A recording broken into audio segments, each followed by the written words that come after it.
Okay, Real Progressives, it's Wednesday. It is July 18th. It is Nelson Mandela's birthday. I know this is not in the tag for what we were going to be talking about tonight, but there is something to be said about Nelson Mandela as it relates to what we are going through right now. And I want to preface this by saying I am not entitled to talk about Nelson Mandela. It is not my story to tell, so I'm not going to. It is not my struggle to relate, so I'm not going to. Most people, if you're alive at all in this world, you know who Nelson Mandela is. Hopefully you know the things that he did and what he stood up for and what he accomplished.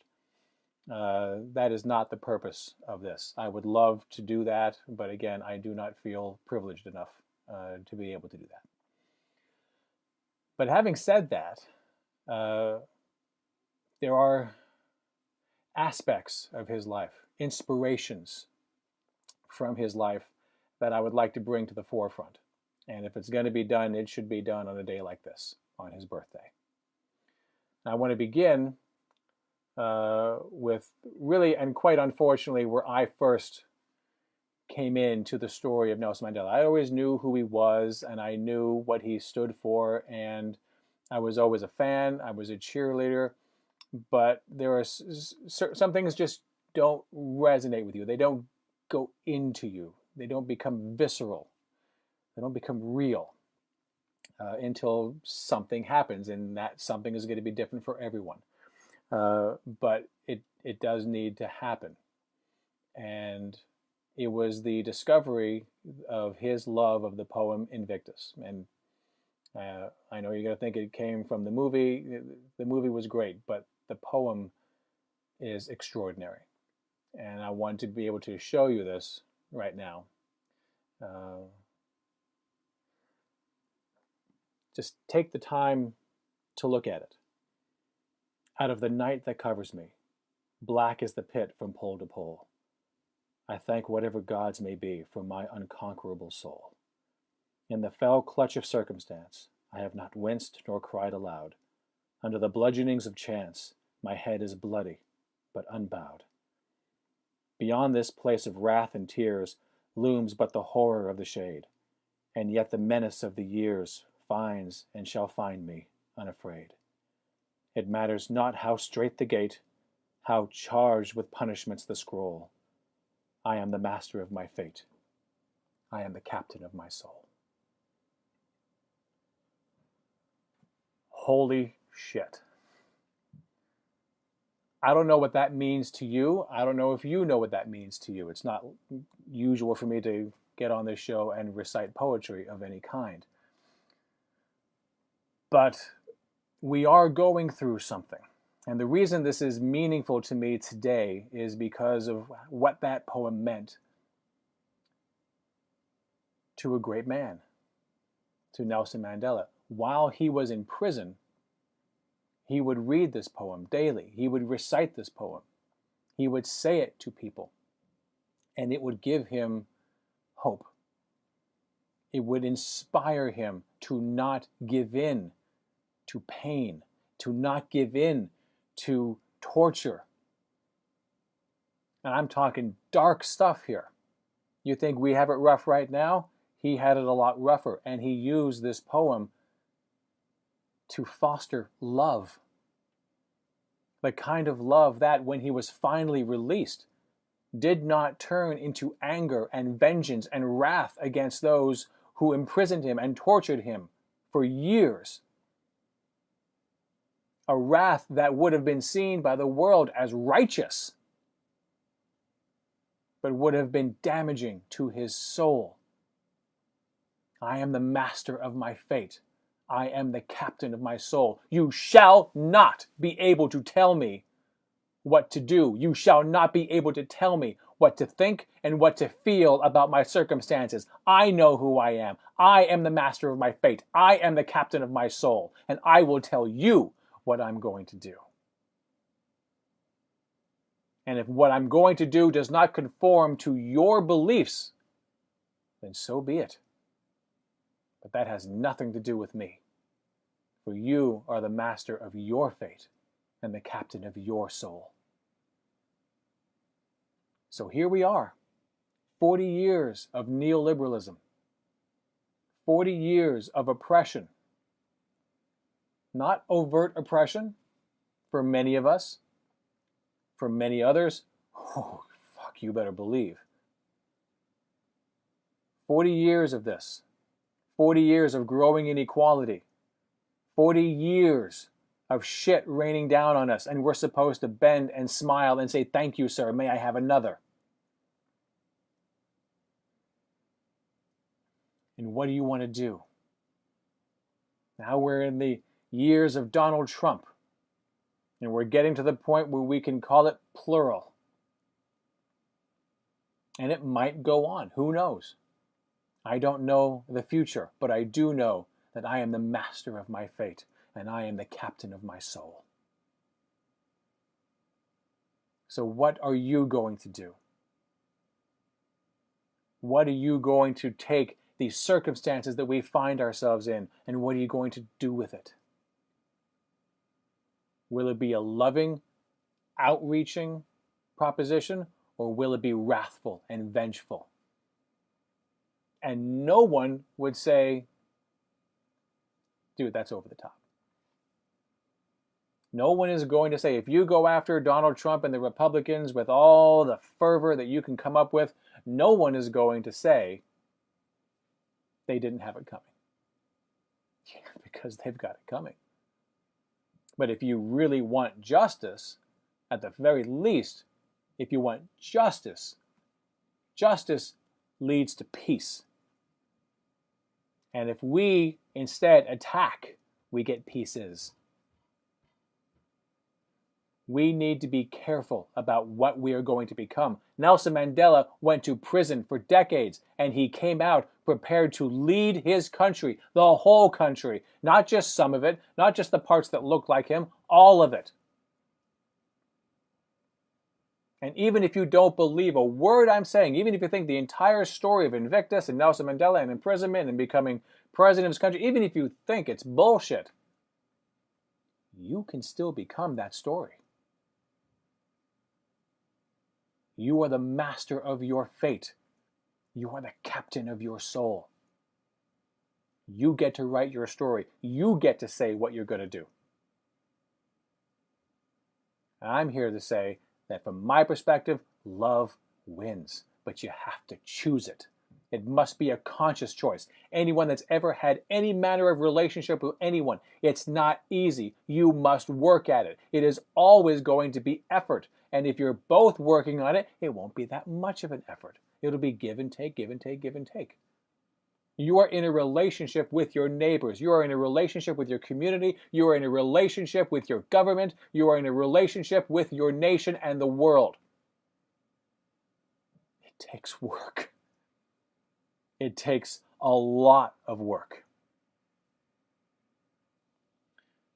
So why are we talking about this? Why are we talking about this? I was in a conversation with a friend of mine, Geoff Epstein. He works with, Real Progressives. He's also with his own media group, Citizens Media in New Jersey. And he's been in conversation with someone and talking about MMT, trying to reach out to them, trying to get them to understand federal finance and the reason for which it is so important, so that we can actually unite with a purpose that will work. I spoke, I think it was last week or 2 weeks ago, about unity. We're all supposed to unite. Donald Trump has ascended, to the evil throne, and we're all supposed to unite in opposition. And then what? And then what? I agree, Donald Trump has to go. I agree, Donald Trump is horrible, heinous, disgusting. Just, ugh. But what do you do when he's gone? Who do we send to replace him? Whom do we send to oversee that person? People say blue no matter who. Just get Democrats in there. That'll get them out. I say fine, that might get them out, but then what? It matters very, very much who. And it matters very much what that person knows. Do they understand federal finance? If they don't, then we're just going to get same old, more of the same. I'm here to tell you, you're not in a resistance because of Donald Trump. You're here in a resistance, hopefully, to become a revolution, peaceful, bloodless revolution, but not because of Donald Trump, but because of neoliberalism that led to the conditions that made Donald Trump possible in the first place. This is the point. Donald Trump was never supposed to be a real choice. It was never supposed to be possible that someone like that would ever make it to the top of the ticket. And it's a frightening possibility that someone with that little knowledge of how things work, with someone with that little skill, just of social graces alone, not to mention understanding of policy, not to mention understanding about how to get things done without being a thug and a bully. I could go on forever, and I'm not going to, because he is not the point. Is he dangerous? Yes. Does he need to go yesterday? Yes. But you have got to get your brain around why you're so angry. Why did people vote for him? Neoliberalism. The belief that capitalism is king. The belief that the private market, the private sector, is supposed to be the be-all, end-all of deciding everything. That we're not supposed to get in the way, that all good things flow from the market. Well, there are some things that do flow from markets, if markets are completely left alone.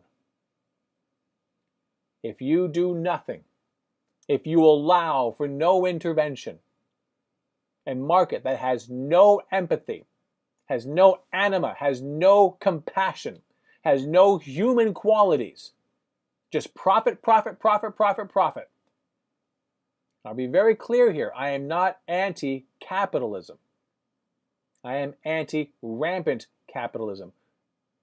Capitalism without empathy, without anything other than the drive for profit. That I will fight against till my last breath.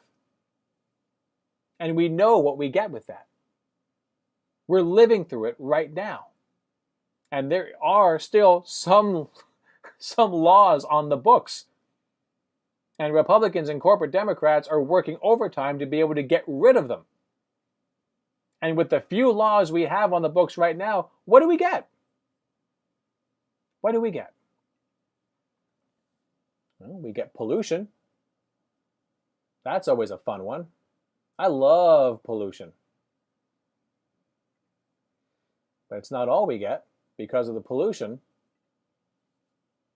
we get global warming, rising oceans. Goodbye, Florida. That's going to be fun.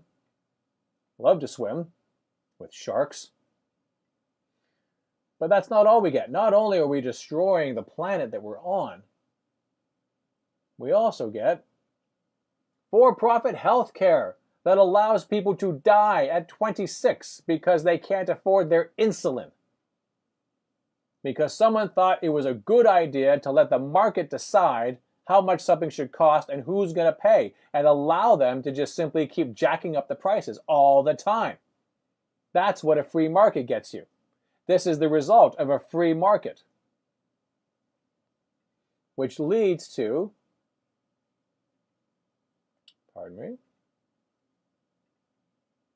medical errors being the third leading cause of death in the U.S.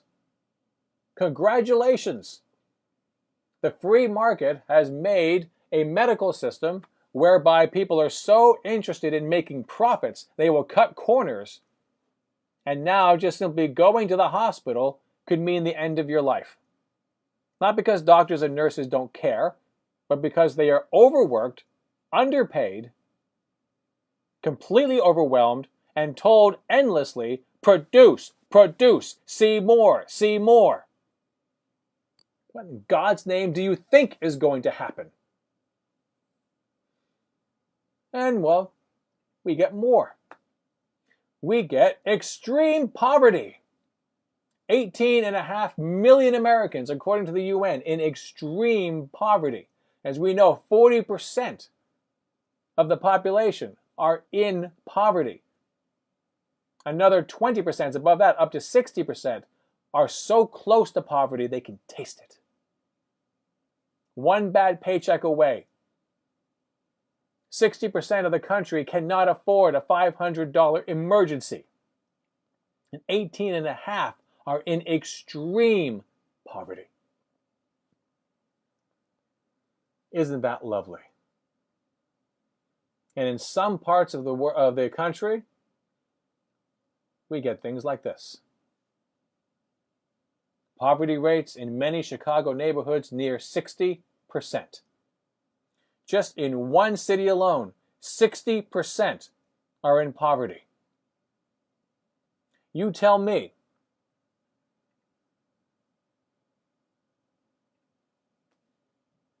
is that worth keeping capitalism for? Is that worth a free market?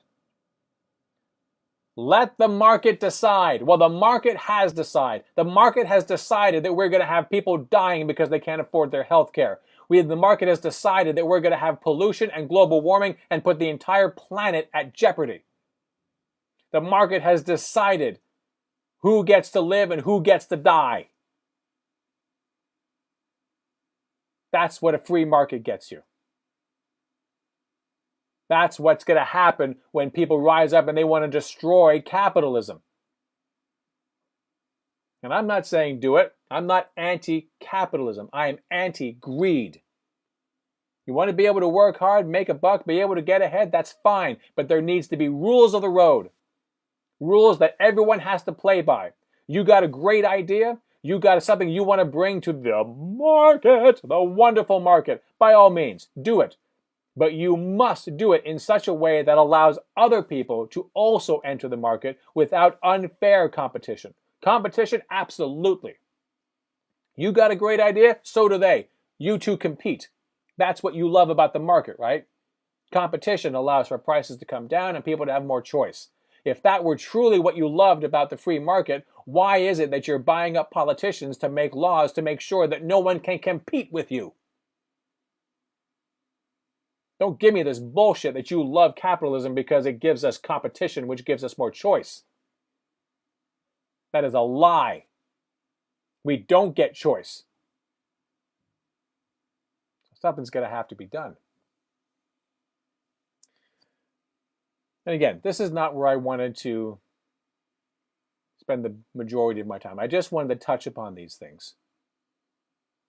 I wanted to be able to make sure that we understood that in the midst of everything that we are going through, in the midst of the horror of neoliberalism, of police brutality, of extreme poverty, of the inability to be able to afford your medical bills, putting yourself at risk for not only death, but also misery before that happens. We have choices about how we meet these challenges. I am the master of my fate. I am the captain of my soul. You may not be able to have much of any choice about what happens to you or what happens around you, but you do get to choose how you meet those challenges. Is the deck stacked against us? Of course it is.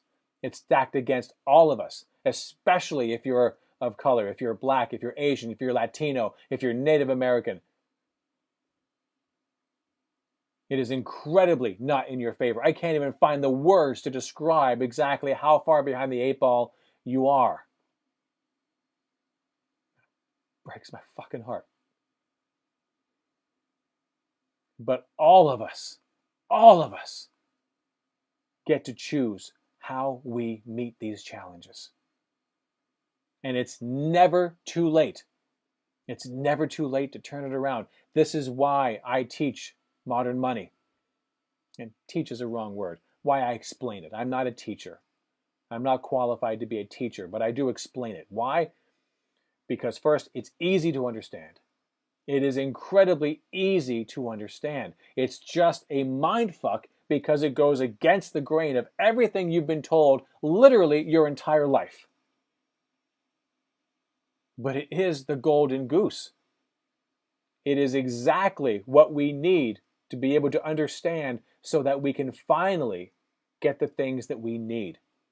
So let me be clear about a few things about what MMT is and what MMT is not. First and foremost, MMT is and only a description of currency. That is it. Anyone that tells you that it is something more than that, it's not. I could say something, it's just not. MMT describes the currency.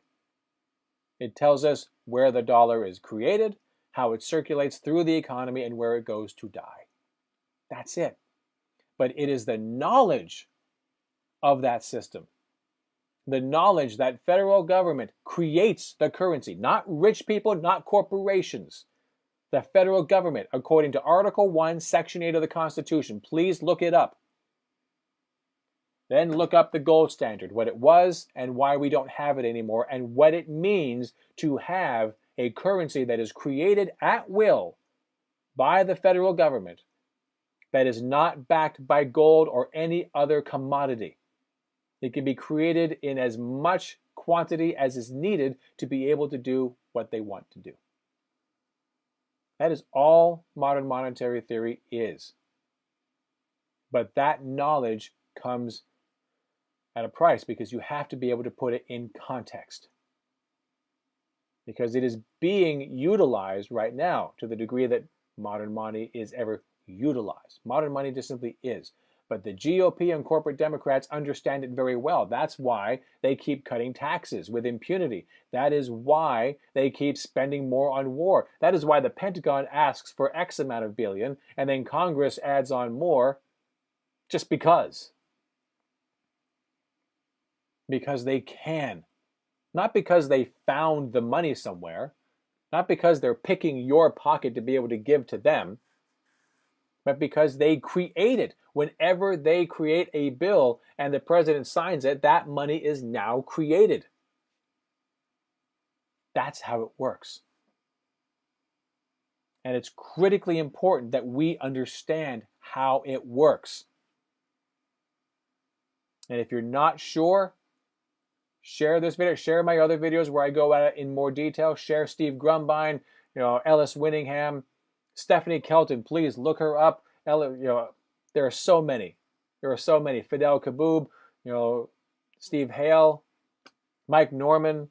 I literally could go on. Pavlina Chernova, Scott Fulweiler. I could go on. You need to understand this.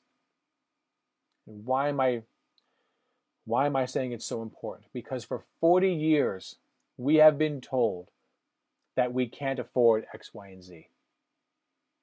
That we would have to raise taxes to be able to do it, or we would have to cut programs.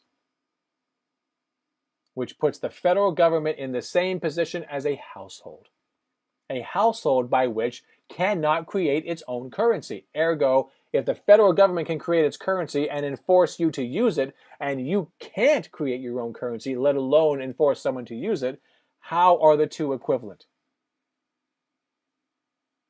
And if the federal government creates its own currency and can enforce people to use that currency because they will give you a tax that you have to pay in that currency, in what fashion does it possibly need your tax dollars to be able to afford its spending?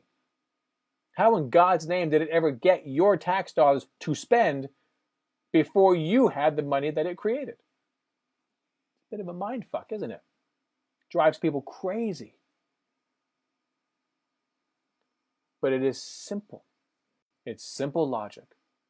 Article 1, Section 8 of the Constitution. Congress shall create the currency. End of story. That's it. Goes on to say that they will tell you what it's worth, and it used to be worth a certain amount of gold.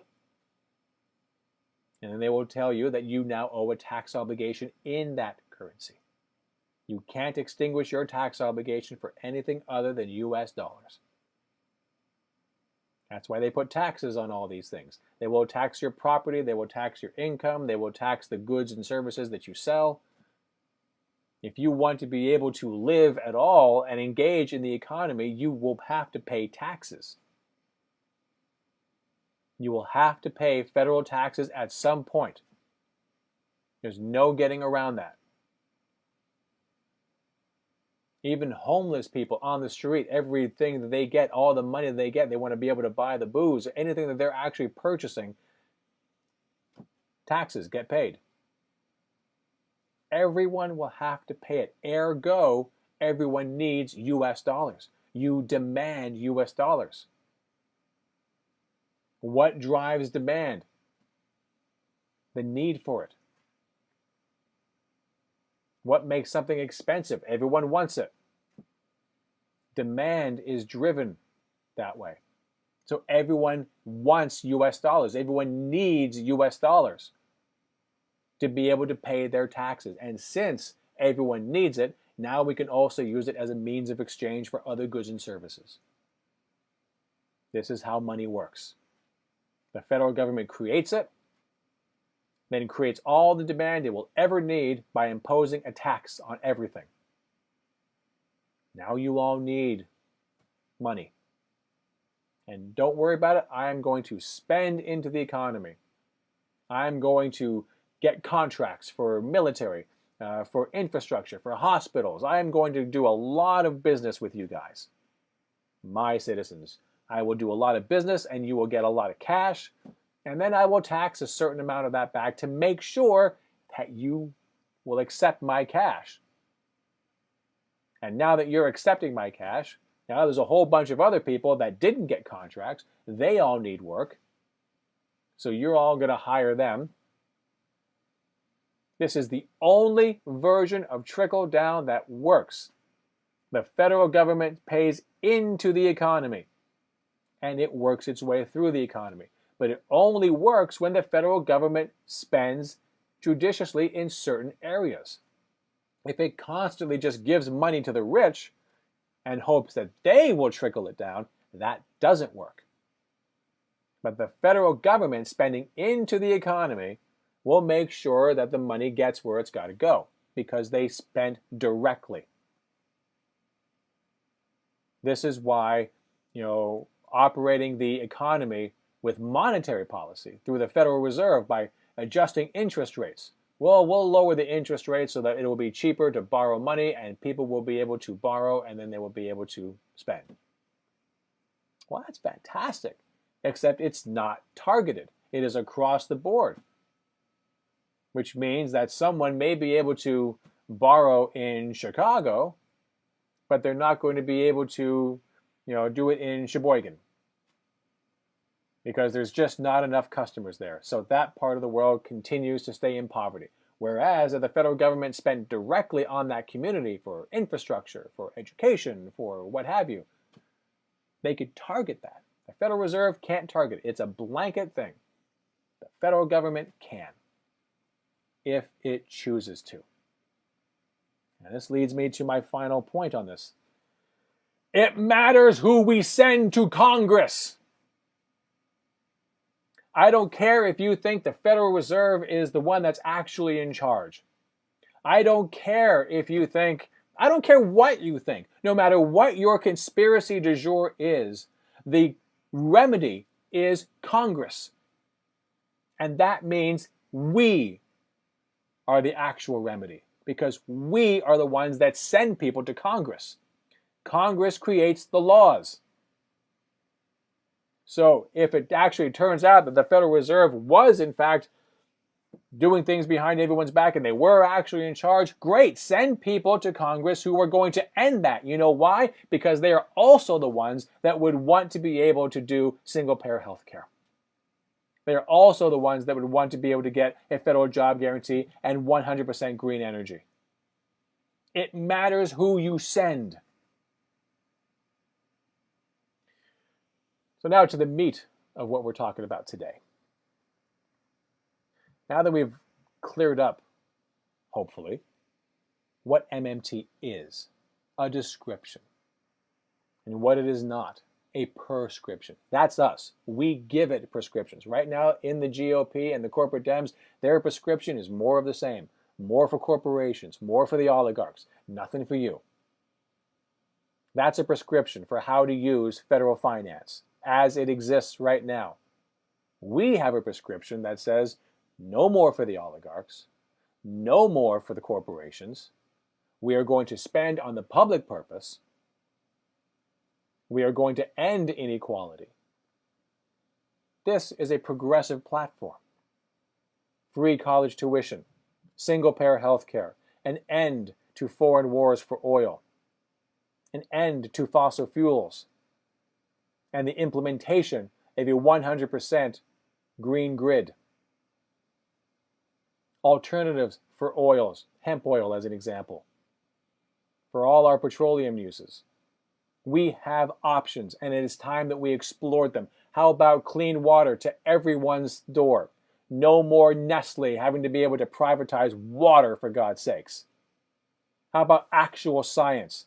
Completely clear the board of the FDA and the Department of Agriculture, and let's get some actual scientists in there who are not already bought and paid for, and let's see what's what. This is a progressive platform. Why? Two things. Because one, it's progress. It gets us going where we all want to go as a nation. Also because it completely equalizes the board. This type of platform will make sure that everyone has the tools to thrive, not having to doggy paddle in ever increasingly high waters just to be able to survive. That's progress. That is everyone coming to the table. That is everyone getting to be able to share in the riches of the country. And everyone will win. Yes, the oligarchs will have to lose some, but they can still have a great life. They can still find all manner of happiness and fulfillment. Just not in a Cruella de Vil kind of way. So what is it about socialized medicine that people hate? What is it that they don't like? Well, for one thing, everywhere else in the world they say doesn't do it perfectly. You know, they have wait times. You want to wait? People come from Canada to the United States to be able to get major surgeries. Well, statistically speaking, you're talking out your ass. I did a show on this a couple of months ago. You know, the links are still there on those shows. Look them up. All the work is there. You can do, more research on your own. Barely 1% of the entire population of Canada came outside Canada to get any kind of health care done. Any kind. And that does not mean just in the United States. That means anywhere outside of Canada, less than 1% sought medical care outside the country. And a small fraction of those sought it on purpose. Most of the people of that tiny fraction of 1% were already outside the country and they needed emergency care.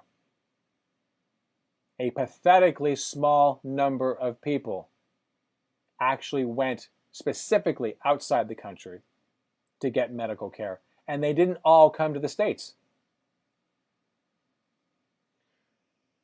So you're full of shit when you think that everyone's flocking here because we have the greatest health care in the world.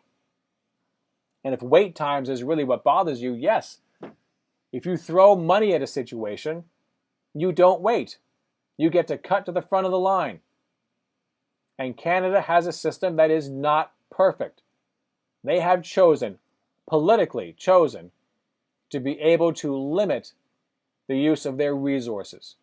They don't throw everything at it that they possibly could, but they have the same sovereign, non-convertible fiat currency that we do. They have the Canadian dollar. We have the US dollar. They can create as much of those dollars as they need to be able to accomplish what they need. And if they want to be able to spend more on their health care, they can do that. And they have, in Canada, structured that deal such that a lot of that money does come from the provinces, which is the Canadian equivalent of states. Federal government is a currency issuer, a state is a currency user. So if the state has to come up with the cash, yeah, that's your tax dollars.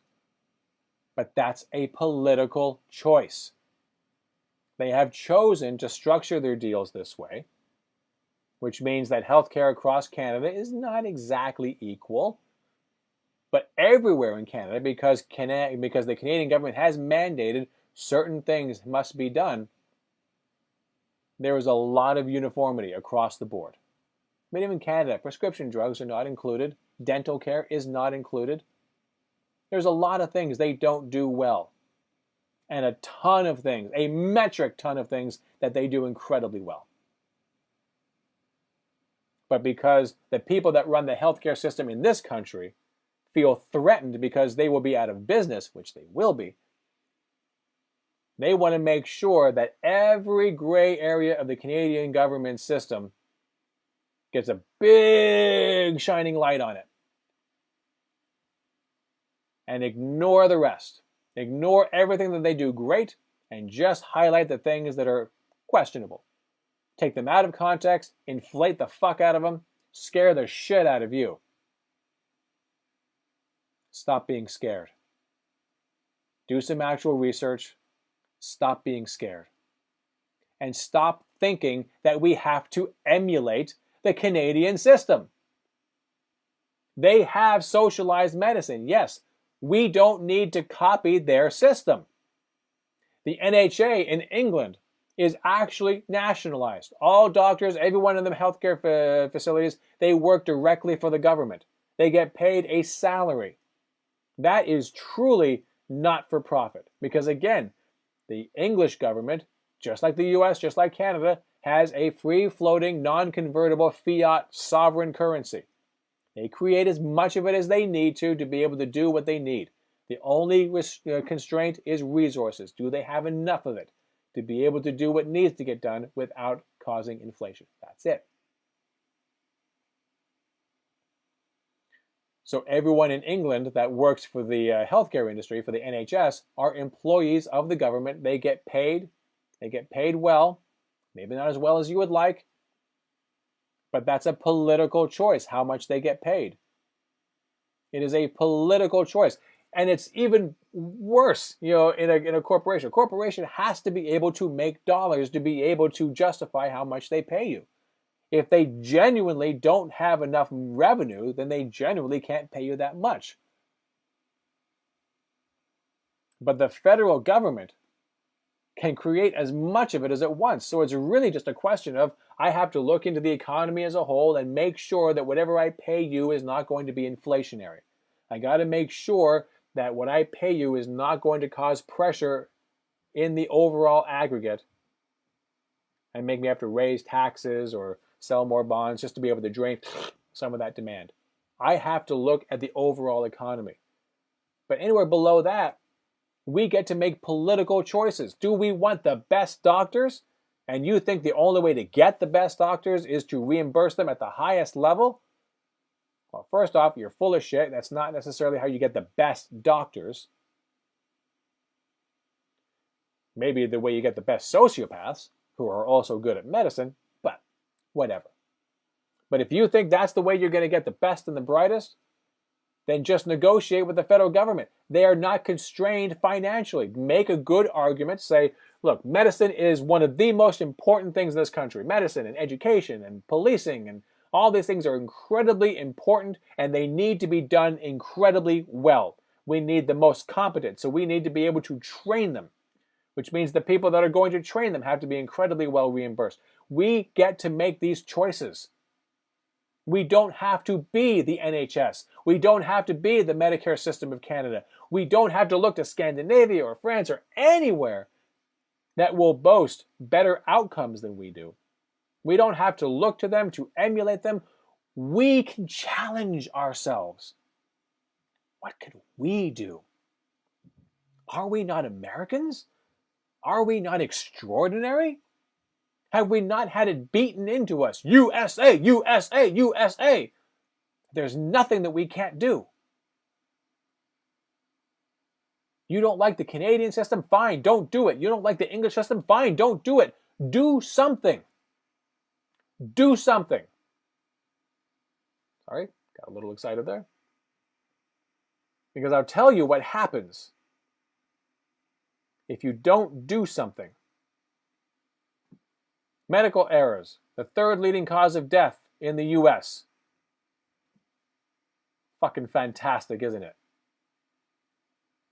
We get worse outcomes than the rest of the country, than the rest of the world. We spend almost twice as much as our next competitor. And we get worse outcomes. And in poll after poll, people are less satisfied with the US system than in other parts of the world. We spend more, we're more unhappy about it, and we get worse outcomes. And this is the best healthcare system in the world? Not by a fucking long shot. Not by any metric. Unless you're a CEO. In which case, it's fucking awesome. So make a better system. Have a vision. You don't want socialized medicine because it doesn't work elsewhere. Unfortunately for you, it works everywhere else. It works in a slightly different way. They finance it slightly differently in different places. And if you think that none of them are perfect, and therefore we shouldn't do it, I say, fuck you, sit down, let someone else take over because you are dragging everyone else down. 300,000 people die in this country every year because of for-profit healthcare, because it's the third leading cause of death in the US. So let's have something better than that. Let's have something that doesn't allow for a 4 a.m. baby coming and the hospital is 100 miles away. Let's have something better than having Las Vegas shooting victims going to GoFundMe to help with their medical bills. USA! USA! Give me a goddamn break. It's just absolutely unconscionable. So what's wrong with having vision? What's wrong with thinking big? We can do that. We've done it before. Aliens did not build the pyramids. We did, with slave labor, to be sure. I'm not suggesting we build the pyramids with slave labor. I'm suggesting that we think big. I'm suggesting that we do more than we have ever done before. I am suggesting that all throughout history, regardless of how they did it, they did it. Used to build huge, fantastic things. And people would be saying, this is impossible. You can't do this. Oh yeah? I say you have no vision. I'm saying you have no vision. You have no optimism. You have no idea what we can do, except the evidence of what we can do is all around you. Technological marvels that while they were being created, people were laughing at them. You can't create a building that tall. You can't create a bridge like a suspension bridge like that. You can't do these things. And the ultimate, flight? Are you kidding me? Are you a bird? You can't possibly do that. Not only did we do it, but we kept on doing it. We kept on doing it better. We kept making it better. We were never satisfied. Constantly striving, reaching for the stars. Quite literally. Reaching for the stars. You think landing on the moon was easy? That was incredibly difficult. We had no idea what we were doing. Not a clue how to get it done. But we did it. And you're telling me that right now, that's all we got? Our best days are behind us? We mastered flight. We mastered the atom. And you're telling me we can't master socialized medicine, universal health care, in the richest country in the world? We can't do that? Are you out of your mind? What in God's name are you doing running for office if you think we can't do that? How in God's name are you sitting in an office right now telling us that we can't do that? You have no business being in Congress, no business being in the Senate, and certainly no goddamn business being in the White House if you have no vision, if you think we can't do it. We absolutely can. You think it's hard? Who cares? People are dying. And you're going to not do it because it's hard? How dare you? You don't have the luxury of asking for a seat in Congress, of asking us to please let you serve, and then let you serve someone else. You unfaithful little shit. Your lack of fidelity to the people is an affront.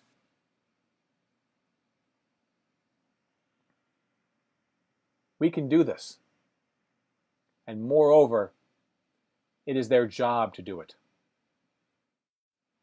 We hold these truths to be self-evident, that all men are created equal, that they are endowed by their Creator with certain unalienable rights, that among these are life, liberty, and the pursuit of happiness, that to secure these rights, governments are instituted among men deriving their just powers from the consent of the governed.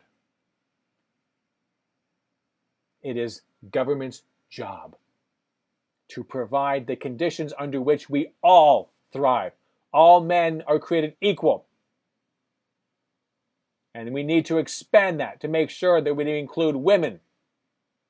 And all men, regardless of race, creed, color, sexual orientation, everyone. If you're a carbon-based life form, equality for all. And because that we are only resource constrained, not financially constrained, that means we can actually start talking about realistically and getting it done about reparations for Native Americans, reparations for African Americans. We can do it all. In no way, shape, or form are we constrained. It just might take some time to marshal existing resources, to build up more resources. But it is never a question of affordability. The sheer importance of understanding this is to make sure that we stop fighting amongst ourselves. Even liberals and progressives who don't understand federal finance will say we have to go for the rich. We have to end inequality before we can do X, Y, and Z. No, we don't. And we absolutely positively can't do that. Why? Because it never works. It never works. For 40 years, they have got us singing the same song. I don't want my tax dollars going towards whatever it is. I shouldn't have to pay for your health care. They have got us thinking on a gold standard basis. But they don't need our tax dollars any longer. Our taxes are what drive the currency. It's the reason we want dollars. If they did not tax, if they didn't tax, there would be no purpose to US dollars. You would be able to use whatever anyone would accept in exchange for whatever it is they were selling. But they demand US dollars right now because they know they're going to owe Uncle Sam. Every time they sell something, they owe a tax. And that tax is only payable in US dollars. So they're only going to accept US dollars. Do you understand? That is what drives the currency. It is a self-perpetuating wheel. I need US dollars, therefore I must find US dollars so I can use US dollars because I need US dollars, so I must find US dollars. Therefore, we're all on that same economic treadmill, and you may think it sucks. You may think that it's theft. But it's not theft. You are, in fact, buying something with your money. You're just not buying what you think you're buying. You're not buying something tangible. You are not actually buying a road, or you're not actually buying a bomb. You are buying an economy. You are providing the government with the means to be able to create a civil society. You pay your taxes not so that the federal government will have a revenue to pay for things. You pay your taxes in order for the government to create a currency that allows them to create a civil society. And when I say them, I mean us, we the people. Never forget the preamble to the Constitution.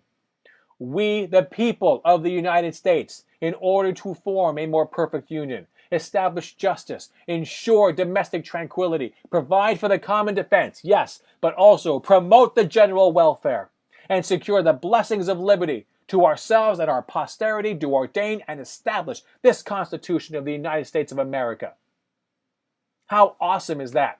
Yet again, they're telling us what their intent is. They're telling us that even though they're not filling in the details there in the preamble, they're telling us overarching message. We want a free civil society. And it is government's job, a government of the people, for the people, and by the people, to promote the general welfare. You can't promote the general welfare if there's unfair competition in the marketplace. There can be no blessings of liberty if one small fall, accident, or unintended illness is going to make me impoverished, is going to make me lose my home, and I'm going to die pauper. Die a pauper. There are no blessings of liberty there. Promote the general welfare. Do it. Pay to the common purpose. The Declaration of Independence, the preamble to the Constitution, and Section 1, Article 1, Section 8 of the Constitution all speak to the same thing. The people are the government. The government is to provide for the common people. That's the job. Everyone that says it's not government's job to do, yes, it is. Yes, it is. Even if it does not enumerate that specifically. I would refer you back to the Declaration of Independence. All men are created equal, that they are endowed by their Creator with certain unalienable rights, that among these are life, liberty, and the pursuit of happiness. They don't bother to enumerate all the specifics. They don't bother. Why? Because they didn't want some asshole in the future to come and say, hey, that is not a right they specified. They make it general. Life, liberty, and the pursuit of happiness. You get to define that. We get to define that. We, the people of the United States, we get to define it. How do I know? Because they allowed for the Constitution to be amended. And before the ink was even dry, they amended it 10 times. We call it the Bill of Rights. And then they keep amending it. Which means that the Constitution needs to be constantly seen through the new lens of modern society. Does it meet the requirements of society today? That means, yes, the Second Amendment has to be looked at. Does it still meet the requirements of a modern society? And how badly would we need that Second Amendment if the government actually provided, actually paid to the public purpose, gave us a federal job guarantee so no one would be in poverty? No one in poverty, very little need for stealing, very little need for crime. Transform the war on drugs and put it back into where it should be, a medical issue. And then, pay for single payer health care that covers everything from womb to tomb. Do all these things, and we can reduce gun violence. Do all these things, and maybe there won't be any more school shootings when we can actually put social workers in schools instead of police. When we could actually put teachers in schools instead of police. We have huge amounts of productive capacity. And we get to choose how we allocate these things. Right now, for the last 40 years, we have allowed the oligarchs to choose. They're the only ones doing the talking. You turn on CNN, MSNBC, Fox News, that's still the oligarchs. How do I know? They bought those companies. They bought them so they can tell you what to think. There's no free choice as far as they're concerned. They don't want you to have free choice. And I'm telling you, you are the master of your destiny, the captain of your soul. So you decide. You start to become a part of the conversation. People keep asking me all the time, well, what do we do? I know what the problem is. What do we do about it? Learn everything as much as you can. But more than anything, learn how federal finance actually works. So people will stop saying, I don't want my tax dollars going towards. That's not how it works. You're putting up an argument and creating a fight that doesn't need to exist. You are telling us that you don't want your money to be used for whatever. And I get that. On the state level, you are actually talking intelligently. At least you are talking about the way it actually works. Intelligently, maybe, maybe not. But on the federal level, they don't need your taxes. So stop using that argument. Stop telling me what you don't want to pay for and tell me what you want in your neighborhood. Do you want safe neighborhoods? Great. Then you're probably telling me that you want less crime. Fantastic. Wouldn't it be great if everyone that wanted a job could get one, and that it would be a good paying job, and that it would come with benefits, that it would come with opportunities, that it would allow you to transition into the private sector and get more money. But if the private sector contracts and would normally lay you off, you would be able to go right back into a job. You would never know poverty. Are you telling me that that's not something you would like to see in your community? Perhaps you would like to be able to go to a doctor when you're sick. Perhaps you would like to be able to stop hearing your wife complain about a pain that she's having in her abdomen, but don't worry about it. I'm sure it'll be fine. And then finally, when the pain gets to be so acute, she winds up in the hospital. Turns out it's stage 4 stomach cancer, and there's nothing they can do anymore. Wouldn't it have been nice to go to a doctor the very first time she felt that pain and didn't have to wait? That just takes resources, and resources, if it's a question of just how much you get to pay for it, doesn't matter to the federal government. It would matter how much you would have to pay for it, because you don't create the dollars. You don't create the currency. The federal government does. So you tell them it costs $1 trillion, they cut a check, as long as the resources are available to do it. You're telling me you would not like to see that in your neighborhood? I'm telling you to your face, you're lying. You would love to have that happen in your neighborhood. You're just afraid that you're going to have to flip the bill for it. In some fashion, in some small way, you're going to have to flip the bill. And I'm telling you, if you make it the state government, yes, you will. If it's the federal government, no, you won't. So don't let the states be the ones to institute single-payer health care, because you will be paying for that in taxes. They will be borrowing to be able to do it. Let the federal government do it, and no, you won't. Are you telling me that you wouldn't like to have clean water directly to your home? That you don't have to buy bottled water anymore because they cleaned it sufficiently and delivered it directly to the pipes at your home? Are you telling me that you don't want to have clean air and trees as far as the eye can see? Are you telling me that you don't want to have city parks and beautification projects? Are you telling me that you don't like music, that you don't like art? Even if you don't enjoy going to these things and shows on your own, are you saying that they're bad for society? That we should not employ people to be able to do these things? No. You're just afraid that you're going to have to pay for it. And I'm telling you, if it's the federal government, you're not. So I'm telling everyone, each one teach one. Everyone get someone on board with MMT who was not previously. Why? So that we don't have to fight each other. The oligarchs, the rich, they love it when we fight each other. They love it. Oh God, look at those plebs down there. They're fighting each other so hard they don't have the time to mount any reasonable resistance to overthrow us. It's music to their ears every time they hear someone say, come on, give me that, give me that, give me that. How are you going to pay for it? How are you going to pay for it? Oh, God, it's like an orgasm in their own mouths. They're coming in their own mouths. They love it so much. So stop giving them that orgasm. Start looking them directly in the eye and say, I know where money comes from. It doesn't come from you. I don't need your money. I need to be able to get someone into Congress who's going to stop listening to you, who is going to stop listening to that seductive whisper in their ear, because you're just going to give them all kinds of money. Hey, it's raining in that house. Oh, yeah.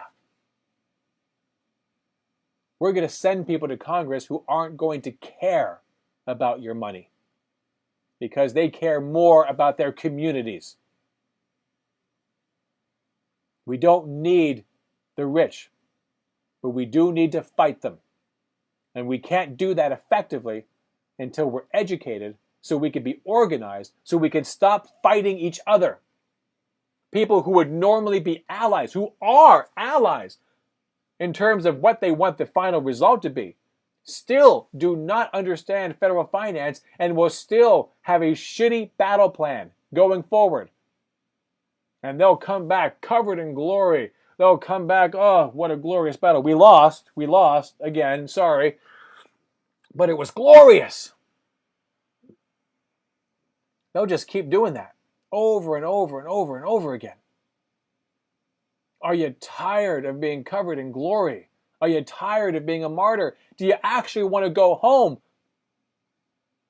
I hate doing these live streams. Will you please allow me to go home? Remember, you are the master of your destiny, the captain of your soul. If you understand federal finance, we can finally end the fight. And we can go home.